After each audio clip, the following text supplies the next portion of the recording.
jam hiramon bandiraɓe sehlaɓe heɗotoɓe radio sare hande ko ñalawma dimanche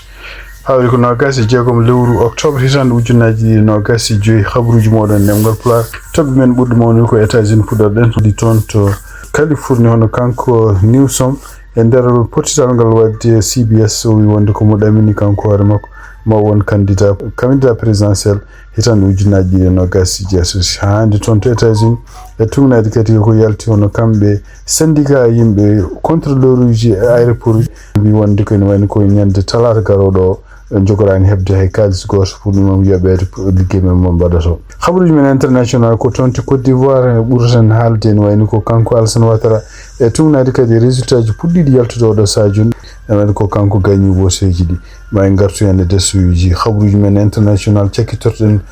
ko toon to Sénégal e tugnade kadi ko yalti hono kanko habaruji men international cakkitorɗen ko toon to Sénégal hono kanko Pape Malick Ndour ɗum noon mennoɗo wonde ministre de la jeunesse et gouvernement ancien président Macky Sall ko nodditaɗo kadi yo ar toon to commissariat gonɗo toon to Colobane ɗum woni titre uji men ɓurɗi mawnude oɗo journal ma en gartu joni joni jañiɗen hen so Allah jaaɓi. bandiraɓe sehlaɓe heɗotoɓe radio jowol sayre ɗo mbawɗo wonde foof ko siftinde on tan hono goto e nalankoɓe meɗen nalanke radio jowol sayre hono Fama Mbaye ko oɗo dumunne tugui nogasi goho ha nogasi jeetati lewru octobre omo jeeya e yimɓe nalankoɓe mawɓe e suɓaɓe ɗum noon ko festival baɗo toon to Guinée équatorial ɗum noon wonande kadi heɗotoɓe radio jowol sayre e famnude on tan ko radio jowol sayre joni ene sponsorisé mo kanko Fama Mbaye Gawlo jimowo gandaɗo ko jimowo kadi jiiɗaɗo mo radio jowol sayre duwi yewon cuɓaɗo oɗo festival ɗum noon no wotirte so tawi on ñoƴi lien mo ganduɗa radio jowol sayre ɗeɗo balɗe fof nana waɗa ɗum wonande yimɓe wonɓe toon to Europe e toon to Amérique eɗen mbawi wotirde paye carte bancaire ɗo wonɓe ɗo États-Unis nogas franc CFA hawrata ko 18 cents tugnade kadi kanko Fama Mbaye Gawlo ko haali kala ko neɗɗo wawi nannude ma wallumo kanko gagnade oɗo onon heɗotoɓe min ñaagi on ɗo mbawɗon wonde foof notoɗe e ngoɗo noddango pour gortanmo kanko Fama Mbaye Gawlo trophée festival baɗo toon to Guinée équatorial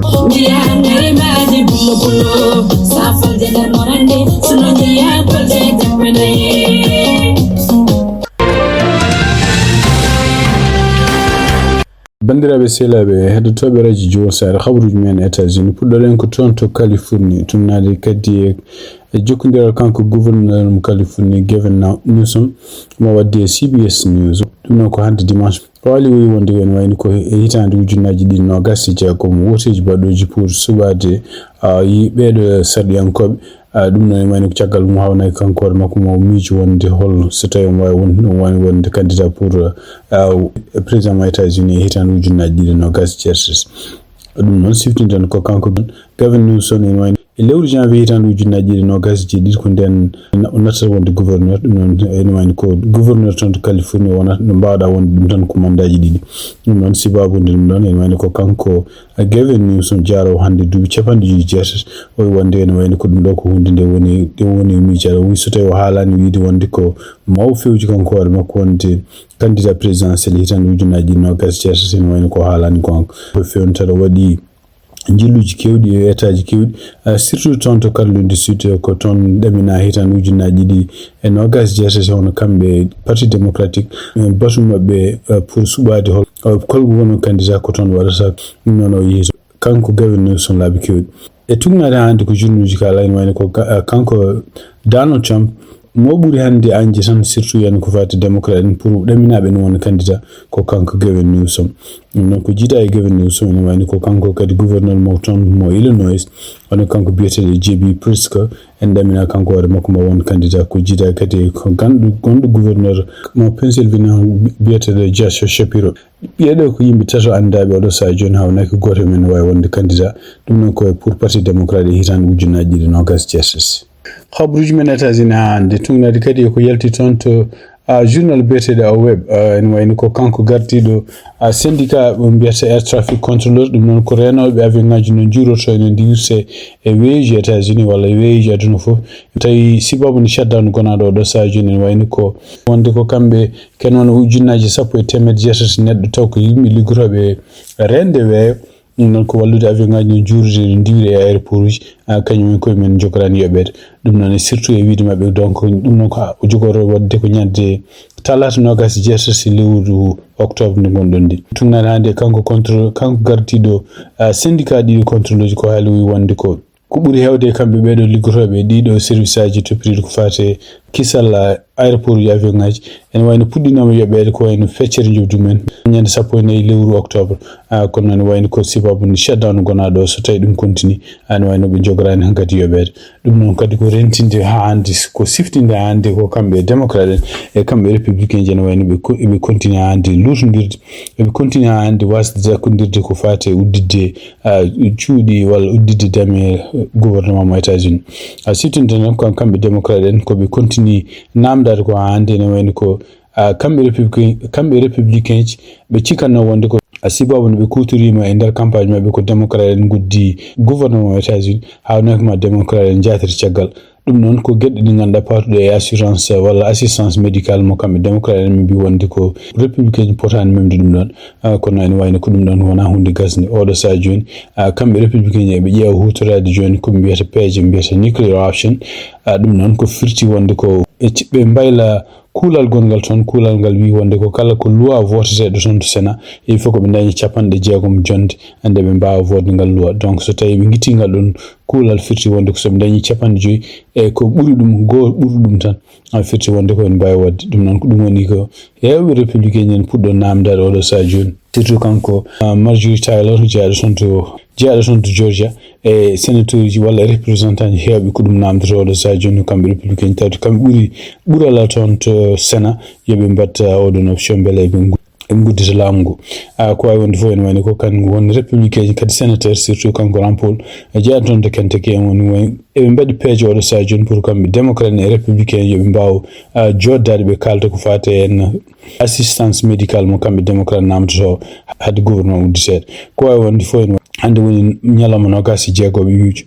ko kamɓe gouvernement mo États-Unis ɓe guddidami mabɓe donc ko ɓuuri hewde yimɓe oɗo saha joni liggaki liggoroɓe wiyeteɓe ko kañumen ko ala saabu liggo hay ɓen kadi ko jooɓe pratiquement feccere jobdi mumen kabaruji e ɗemgal Pulaar e radio Jawol Sare habruji men international puɗɗoɗen ko toon to Côte d'Ivoire ɗum noon tugnade kadi ko ɗaminno gila hanki résultat ji ne puɗɗi yaltude toon to Côte d'Ivoire ɗum noon samedi jammanke ne wayno ko ɗaminno ko kanko Alassane Ouattara sibabunde e wiide mabɓe kadi e wiide kadi galleji jaydi en koji kewɗi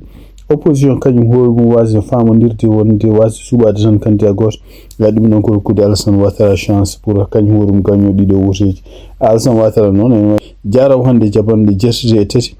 so gagnima oɗo ɗiɗo woteji kadi ne wayno ɗum wonata mandat muɗum nayaɓo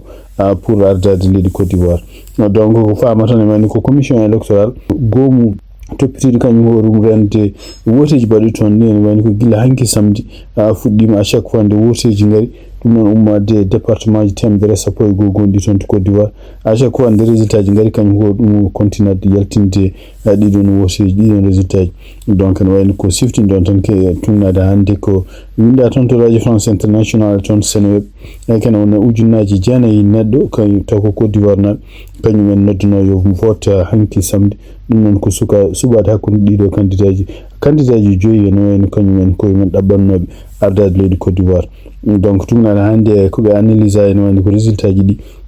surtout ene so yahama banggue rewo leydi Côte d'Ivoire nokku mo ganduɗa ko ɓuuri hewde e hoɗɓe toon ko malinkeɓe ko leñol kanko gardiɗo leydi Côte d'Ivoire on Alassane Ouattara ene wayno ko so yahama toon to wiyete Kani e surtout toon to nokku biyeteɗo Congo ɓe mbi wonde kanko Alassane Ouattara o dañi toon ken won 99,7% toon to wiyete kadi toon to wiyete Ferka Sédougou en o dañi ken won 98,1% toon kadi to wiyete en Sinématiali o dañi toon ken wiye 97,8%. ko wawi won fof ene wayno oɗo saha joni résultat ji ɗi ko adi jamma ko adi altine subaka nde wiyata toon to Côte d'Ivoire na ken wayni ko kan wiya 100% résultat ji fo manjal ko ne damina tan ko way won fof hay sindo kanko Alassane Ouattara wonto perdi kono damina ka dum doji makko hawnaki ma burtu ken wona 96% dum non yimbe wodbe ton to Côte d'Ivoire hay sindo wonde tino no hono kambe wonbe parti ji lundu surtout kambe parti makko kanko Laurent Gbagbo e parti makko kanko Tidiane Cham e be continue ngambude yimbe yo ngara kanyum ko min ceppo pour surtout en wiide woteji ɗi surtout en kanko Alassane Ouattara hadde mo ɗiɗo candidat ji ɗiɗi yo ɓurde teskitede ko fati lundu kañum ko wonde candidat e kanko kadi kanko war makko ɗaɓɓude mandat makko nayi ɗum ɗo fof ko hunde lundinde constitution Côte d'Ivoire ko ɗum waɗi hon kamɓe gouvernement ɓe dadino kene wona 94 ujunere neɗɗo taw ko yimɓe dadiɓe taw ko sécurité pour rende leydi toon to guure ko wayno Yamoussoukro ɓe mbi wonde ko hande ko couvre feu woni toon ɗum noon tan ko tuggi tan 10 heures jamma hay tan ma 6 heures suba toon kadi to guure ko wayno Abidjan ko couvre feu woni toon caɗele mawɗe mbaɗani taw ko nandoje ko caɗele bannoɗe hitande ujunnaji ɗiɗi sappo kono ko teskitata ñande aset nde hono cukalel jaarowol 13 hitande maayi toon ɗum noon taw ko neɗɗo felli ɗum noon koye nokku wuro wiyetego Grégoui Burkina naɓe ko kañum maayi toon kadi hareji baɗɗi toon to région biyeteɗo Gadouane ko jiiɗa ɗum kadi ken wiye nogas e ɗiɗo neɗɗo gañodiri toon tagal nde pellodiri nde juwodiri labbeji toon to oɗon région yimɓe jeegom kadi no oɗo sadio ko yimɓe limaɓe maaɓe ɗiɗo woteji toon to Côte d'Ivoire donc no fada ɗo e subaka tan hawnaki résultat ji définitif toon to Côte d'Ivoire ma jaltu kono noon siftindon tan kono kanko Jean Bouillon ene wayno ko goto e yimɓe mo ganduɗa candidat ji ɗaɓɓannoɓe wonde président kañum hoore mumen wayno noddino kanko Alassane Ouattara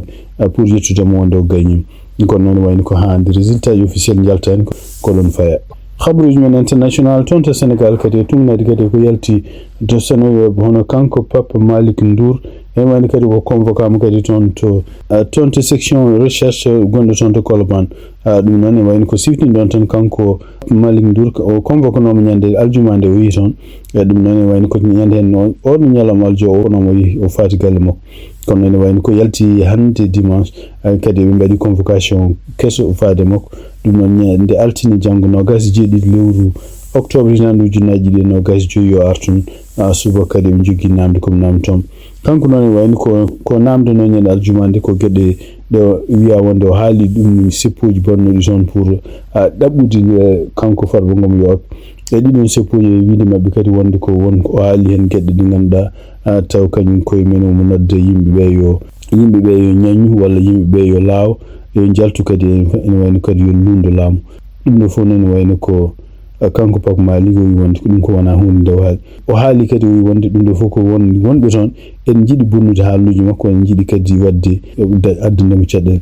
ko wawi wonde fof ene wayno ko oɗo sa joni ɓe noddirimo kadi ko sibabu woni article 60 code pénal taw ko takka ko kadi ko gueɗe ɗi ganduɗa ne wawi sogdemo andaka noon holko woni détailluji muɗum kono noon wayno ko janggo subaka norto toon to oɗo tribunal fottude kadi procureur khabruji men hande toon to Sénégal e nder émission mo kanko docteur Abdourahmane Diouf ɗum noon ko kanko woni ministre toppitide ko fati environnement ɗum noon e nder entretien mo wadde télévision goto biyeteɗo RSI ene wayno o haali haalluji kewɗi surtout en kadi o haaldu ɗi huccide ɗum koye président mo Sénégal e leydi Sénégal kadi o wiide wonde ko yimɓeɓe yo mballu kanko Bachir Diomaye Faye par ce que plan makko ko wallude yimɓeɓe belle fof no kawrita ɗum kadi ne wayno ko ɓuri moƴƴude oɗo sa joni ko yaafade kono firtani yaafade wonde justice o woodani kewɗi wi wonde ko caɗele gonaɗe ɗo oɗo sa joni so tawi haqqillaji fof gartani yimɓe fof kawriti ene wayno ko ɗo nawat Sénégal ɗo ko hunde moƴƴani question ngaji justice ne moƴƴi toujours kono ene wayno toujours kadi no neɗɗo miijo saaha yaafade donc ene wayno ko justice ne foti kadi utilisede ene foti hutorede kono noon wona hutorede pour elminde Sénégal naaɓe pour wallude Sénégal naaɓe woɓɓe ɗum kadi ko kanko ministre toppitide ko fata environnement o haali ɗum ɗo fof noon o wi wonde ko ene wayno ko gañantumagal gongal oɗo sa joni toon to Sénégal ngu ko gañantumagal ne heewi dole no feewi ɗum noon woni ko ene foti tamu han kadi yimɓe jalta e ɗeɗo caɗele gonaɗe par ce que yimɓe fof no gañontiri toon to Sénégal ɗum noon ko kanko ministre toppitide ko fata environnement kanko waɗi o appel fade Bashir Diomaye Faye pour mbele no wawa wallude plan mum pour mbele wawa rentitinde yimɓe Sénégal e kadi hawridinde ɗumen ɗum noon ko kanko docteur Abdourahmane Diouf haali ɗum cakki tortuɗen habaruji men ko hakkude États-Unis e Mali tumnade kadi ko yalti toon to département d'état han ñande 24 octobre non kamɓe États-Unis ne wayno ɓe kayti kalisaji ɓe mbinoɓe pawana kala malinaɓe ɗannotoɓe ga to États-Unis surtout eno malinaɓe kadi leydi Mali kañum hoore waɗano koye liste mi ganduɗa yimɓe muɗum en keewi arde ga en so tawi gari to États-Unis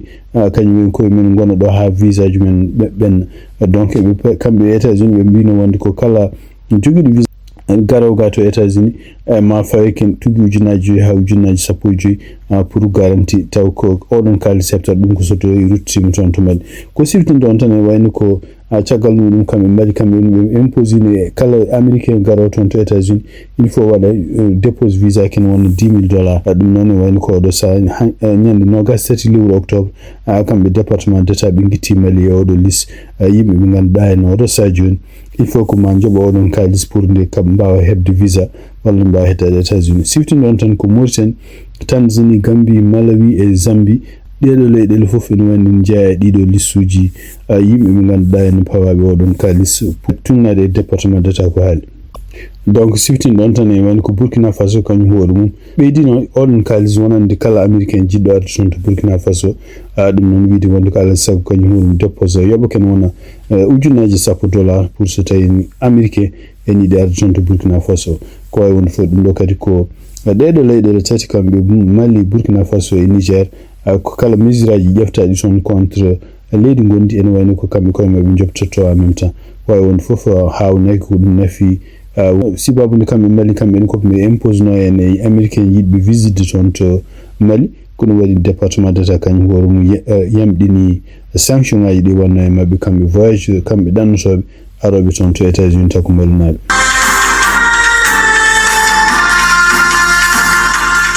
bandiraɓe sehilaɓe heɗotoɓe radio Jiwo Sare haɓruji min jogonno e ɗemgal Pulaar e oɗo ñalawma dimanche 26 octobre hitande ujunaji 25 gasi haala ko musidɗo mon Amadou Tour haaldano e mon on jarama